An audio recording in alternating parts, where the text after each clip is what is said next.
Before we get to William Koplovitz, I just wanted to ask you, did you have any formal business training at this point? I've never had any formal business training. I just found out that I loved business as I developed my ideas. I always want to be running things. I mean, I've always been like that as a kid. I'm one of those kids that always competed in every race that I could compete in. I'd always be selling things. I sold Christmas cards. I sold, I mean, I was always a little entrepreneur doing little things to raise money. I always thought that was sort of fun and neat. And so I liked it, but I didn't like it in the sense that I never wanted to go to business school. It never even occurred to me to go to business school. I wouldn't even have thought of going there. It wouldn't have never entered my mind because I was always interested in sort of like big ideas. I wasn't interested in accounting or case studies of businesses at that time or anything like that. But what I found out, even though I liked the creative part of the media business, that I really liked the business part. I find business creative, and I find creating new businesses to be very rewarding. Did anybody ever teach you the art of the deal, or was this something you just had naturally as part of your natural talents? Well, I think my kindergarten negotiations really started me off on the right foot. I was always sort of negotiating for what I wanted when I was a kid. And no, I just, that was my father and I had a nice little thing going there. We would spar with each other, and I guess he, taught me some of the things about that. But I did later on really have Bob Rosencrantz as a mentor in sort of business principles and how to act in business. So I did get some on-the-job training. Well, in 1971, you married William Koplovitz, and would you please describe him? What did he do for a living, and was he also interested in cable communications? Well, Billy and I met under somewhat unusual circumstances, but not for the times. We met in November of 1969 in an anti-war demonstration in Washington, D.C., when 250,000 people, which was thought to be a pretty big crowd at those times, marched in the streets against the war in Vietnam. And I guess we started off with common ground. We both actually went to the University of Wisconsin. He went to law school there. We didn't meet there. But during this demonstration, we did meet at the home of some colleagues from the University of Wisconsin who we happened to know in common, and that's where we met, actually. And it was about midnight, I remember. I came in into the party with a couple guys who I had gone to one of the demonstrations with, who were friends of mine, and Billy was trying to pick up my girlfriend, but she was already married, so I guess she said, well, I think someone's coming in the door just in a few minutes that you're going to really find fascinating. You should just wait for Kay to show up. And that was it. I mean, we met, and he's still here. Bill is a communications lawyer. He did work initially at the National Association of Broadcasters, and he ran television stations. He decided he does not like to manage people. We're very different. He likes projects. He likes to almost play games in a way, almost a guy who didn't actually want to grow up in some ways. So he likes to take on people in projects and competitions. He worked in the cable business, and actually we went to work together. We were hired by the same person on the same day, and I was hired sight unseen. Billy actually went in and sold us both to Bob Rosencrantz into UA Columbia in 1973. But did you go to Oregon first? Yes, we worked in Washington, D.C. when we met in Washington, D.C. We got married there. We worked there for about a year. Then we moved to the West Coast, to Medford, Oregon, and lived there for 2 years while he ran television stations, small market television stations out of the Medford office, and it was an experience that he wanted to try. I mean, he thought he might like the business of running stations and so forth, but he actually doesn't like to manage people. And what did you do at the time? I played tennis. I learned to ski. And I did freelance. I did freelance writing, 25 cents a column inch. For the Oregonian. It was, when I think about it now, just 25 cents a column inch. Jeez, I should have been writing, tomes for that to make any sort of money, but I did it basically to have something to do. And in 1973, you moved back east, and why was that? We had decided, both of us, that cable television was an industry that was just mostly in the backwater of the country, but would offer opportunities for people like ourselves who were both ambitious, young, wanted to make our mark, and wanted to do something different. And I really felt that it was the industry that was going to introduce these satellites, which was still my love. I still, all this time, had in my mind that I wanted to launch these program networks. And I might have been thinking more of news or communications, in fact, fact-based communications than sports, which is what I ultimately did. But it's, we just decided that we wanted to get into the cable industry and move back east to interview with people and so forth. And Bill went to interview with Bob Rosencrantz, who was the president of UA Columbia. And UA Columbia was maybe the 8th or 9th largest cable operator at that time. Then in those days, there were many cable operators, but the operations were still small. I mean, there weren't that many cable subscribers. And Bob was interested in doing franchising. In the early 70s, that was a very heavy time of franchising for cable. It was starting to expand and trying to get into the suburban areas of large cities.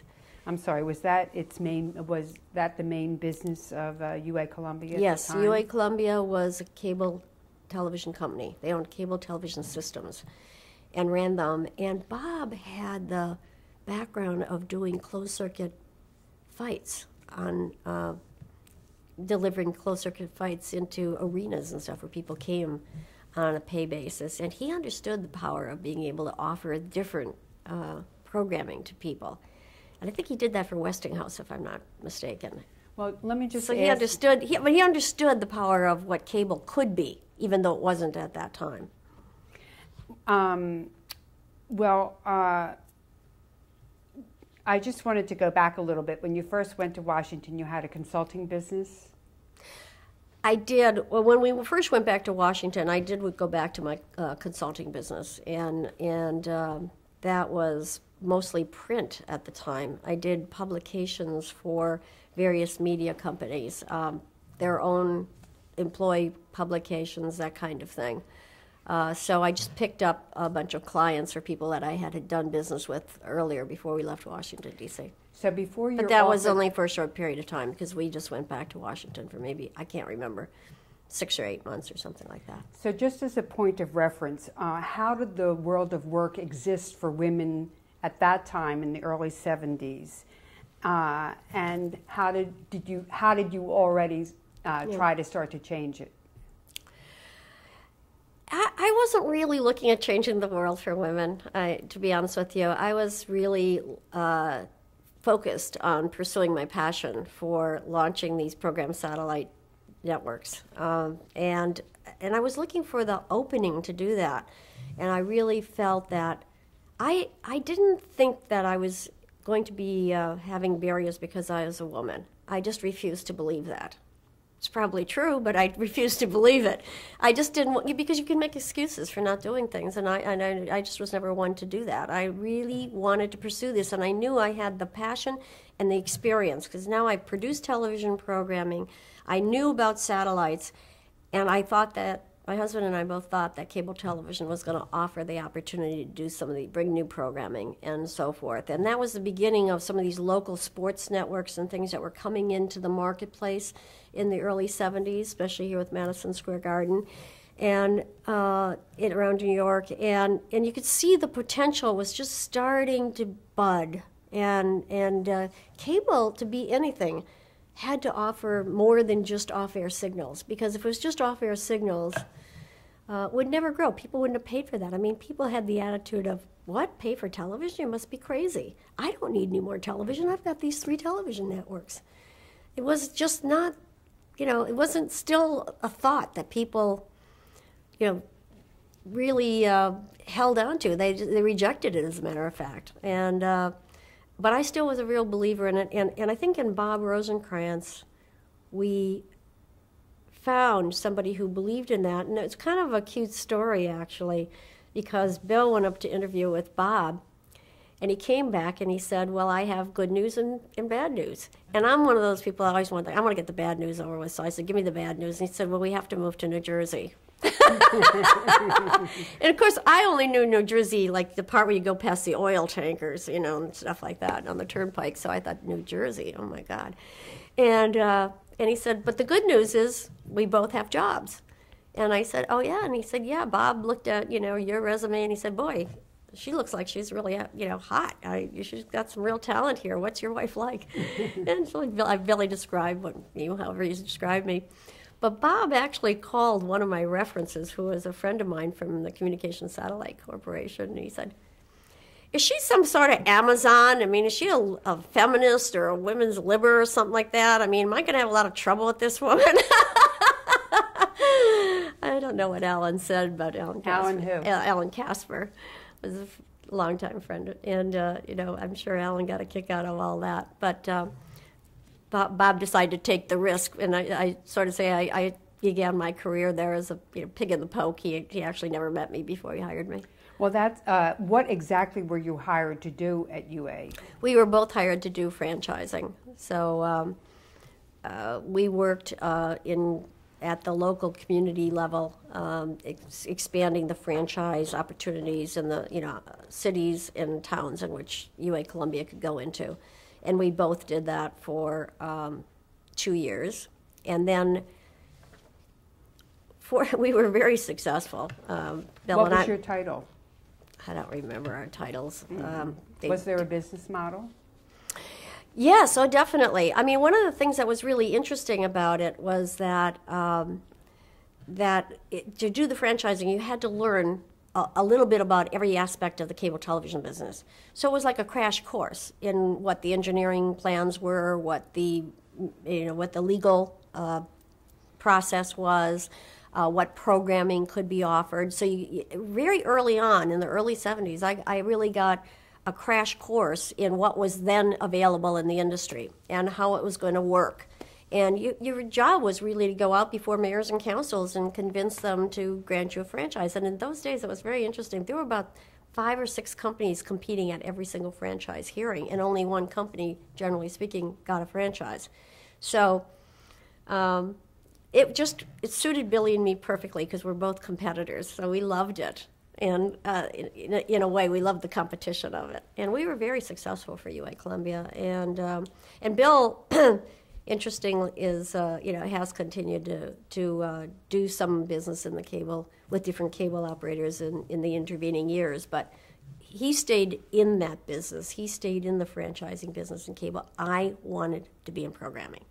And after 2 years, actually Bob shut down more or less shut down the franchising operation because we had won so many franchises. He had to make sure he had the finances to really build them all out. So, what was Bob Rosencrantz's grand vision at the time? Did he have one? Bob is an unique individual. Bob, I would say, never had the vision he had to be the biggest, or he had to own the world. That's just not the kind of personality he has. He did care passionately about what the industry represented, and he was one of the leaders in the industry for a lot of the early program networks. We actually launched, after we launched, we actually carried BET on Friday nights, late Friday nights, and we made room for C-SPAN in the afternoon. So, and Bob was very instrumental in those early, program networks as well, because he saw that they could bring he wanted the industry to be representing the best of what could be brought to people's homes, and not only movies and sports and so forth, but he wanted to see diversity, and he wanted to, see public affairs get an opportunity. And we all know what those things have become today. All of the networks, USA, Sci-Fi, BET, C-SPAN, have really contributed to the richness of what is offered today. But going back to the early 70s, after going to franchise hearings night after night, literally, and then coming home and watching the Watergate hearings, which we were also attuned to. I mean, we'd be staying up, Bella and I would be staying up to like 3:30 in the morning, and then having to get up at 7 o'clock and, go back to work and go all day and then go to hearings at night. It's a good thing we were young. But, it was a Wild West in a lot of ways. It was a lot of fun, and we had a lot of competition. But in the funny way, as sort of, time goes by, the competitors become collaborators and friends and customers and all kinds of other things. Who were the big competitors at the time? Suburban, which was Peter Gilbert operation. Cablevision, which was Chuck Dolan, still is. Vision Cable. Continental was in there for some of them. It was a very interesting, McLean Hunter. Some of these companies, sold out and gone out of the industry now, been absorbed by others. But a lot of the people that competed with us are around the industry doing other things still. And it's, you see them now, and it's like you spent nights after night after night competing against them. Now it's like old times, like I guess old warriors you talk about. It turns into a friendship. You were in this special cable fraternity. Yeah, exactly. But it was a fraternity, clearly. Just talk about that for a second, knowing that you were the female executive among. Were there any other women? Well, no. I mean, there certainly weren't. When we launched, there's a lot of interesting things about the industry at the time, but the industry was basically all male industry, and I think it's very unusual. And I didn't think it unusual at the time, but when I ever take a moment to go back and review what happened in the 70s, it's remarkable in many ways that I was the success that I became, because I was really quite out there by myself in a lot of ways with the guys, and I felt very comfortable with that. I had never felt discomfort about it. But if you would have said to anyone in 1977, what are the chances of a woman launching an all-sports network on satellite delivered to cable systems, what do you think the chances of success of that are going to be? I doubt that you could get up to 1%. I really doubt it. And yet it was just, the time was ripe, and it was really a great honor and opportunity for me to be able to do that. So in 1975, you left the company, and why was that, and what business did you open? Well, Bob had shut down the franchising unit of the company, and Bill had his other regulatory responsibilities, so he stayed with the company. He stayed with the company probably, I can't remember, maybe 10 years or something like that. I just wanted to do this programming. And the very fortuitous thing is that I went out, and I went out again sort of from my background of being independent and running my own business prior to joining UA Columbia. I went back out and got clients, and I had clients that were in agriculture and packaging and packaged goods and a variety of things. But one of my clients was Home Box Office. And Home Box Office at that time was being run by Jerry Levin and then Nick Nicholas. And it was a time when HBO was still bicycling their tapes around the country. They were just not much of a business, really. I mean, that polka event from Pennsylvania was, one of their big initial events, and then they got some regional sporting events like Madison Square Garden, and then they were sending around the Northeast on microwave, but the rest of it they had to just bicycle their tapes around the country. And Jerry Levin was really the guy who championed the use of satellites for delivering programming services in Washington, D.C. to Congress. And that was began in 74, 75, and 1975 is the year that I talk about, the night that changed the course of television history. because on September 30th, 1975, HBO brought The Thriller from Manila, 90,000 miles around the world by satellite. Ali Fraser, the third matchup. It was a great boxing match. We brought it to Vero Beach, Florida, and into Mississippi, and it was just one of those seminal events.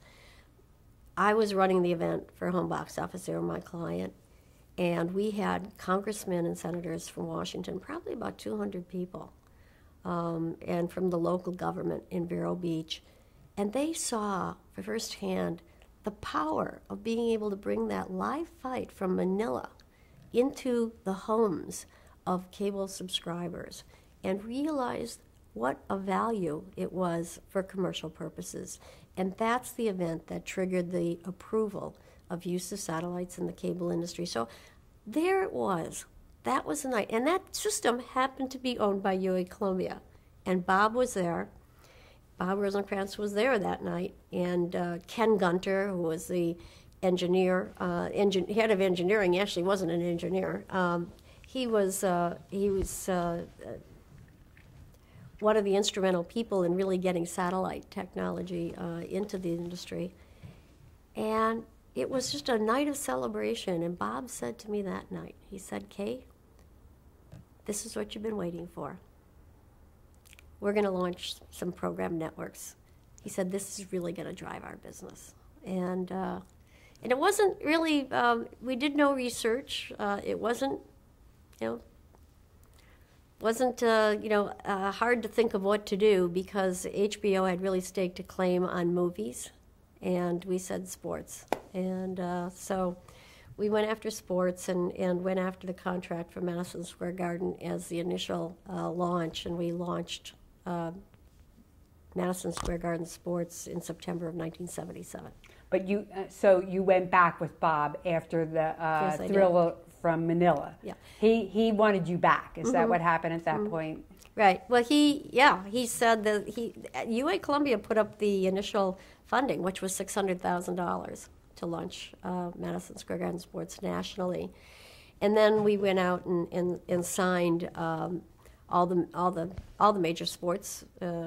Major League Baseball. There's some great stories about these times. Major League Baseball, the NBA, NHL, boxing, wrestling, Westminster Kennel Club Dog Show, tennis, you name it. We did it because our vision was to do live sports every single night. That was our vision. Did you have a personal interest in sports, or this was a good business? You saw that was the niche that was right for Well, your company. you didn't need to really do much research to realize that movies and sports are the most popular in that order. Movies by some measure larger than sports, but sports we knew would drive business. I love sports. I was a kid, played sports.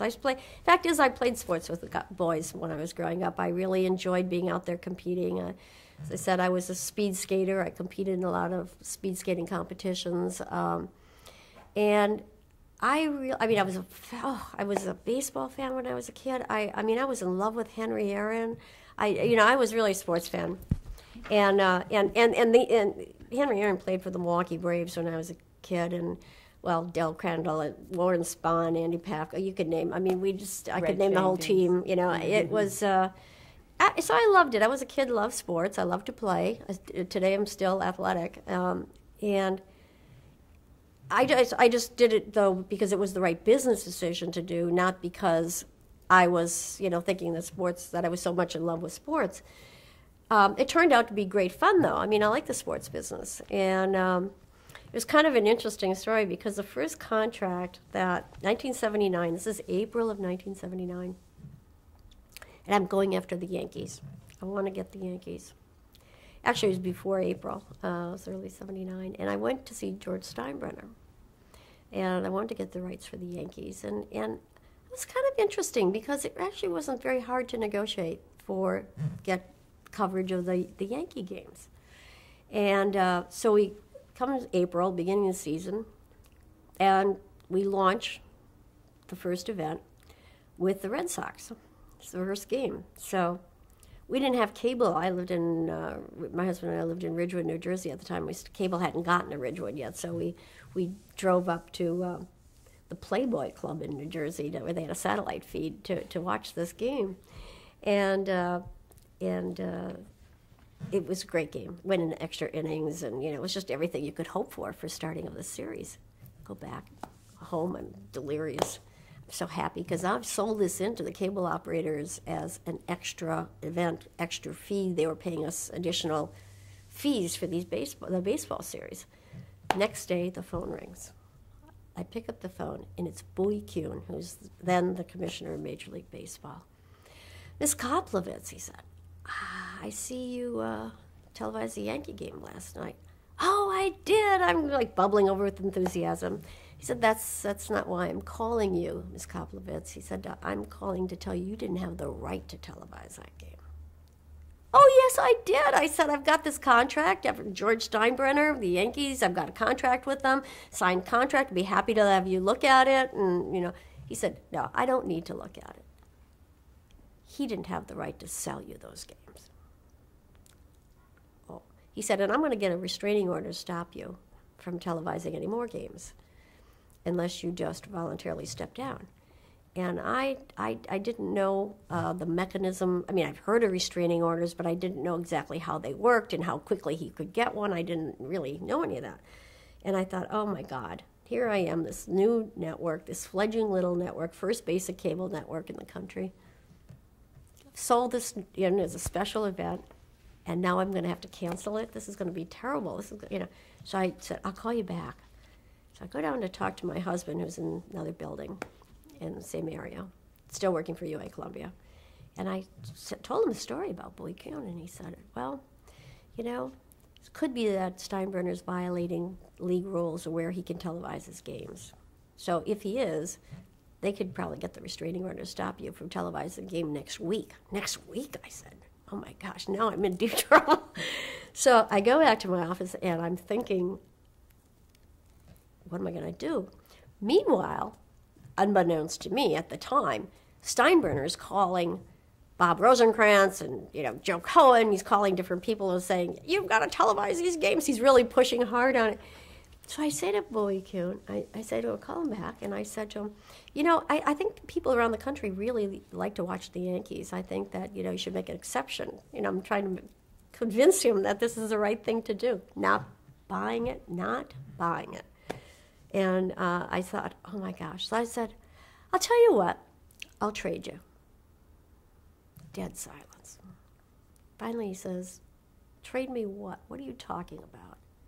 And I said to him, I'll trade this Yankee contract for a Major League Baseball contract. And I'll televise the games of all the teams.